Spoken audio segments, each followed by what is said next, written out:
This is the Pandora bracelet, the snake chain, and the heart clasp. The clasp is just shut together, you just need to go between it and pull it apart. It's very strong, and this just comes out, and that allows you to put it on your wrist.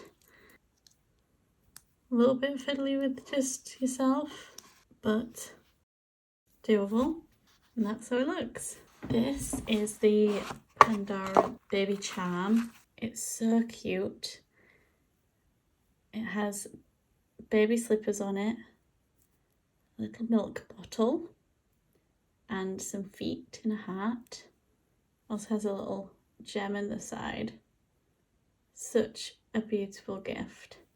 And basically what you do is just slide it on the end of your chain and twist it,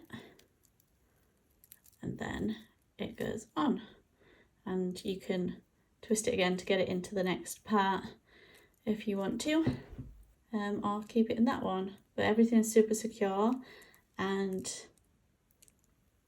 the fastenings are really tight and strong, so you're not going to lose any charms or the bracelet.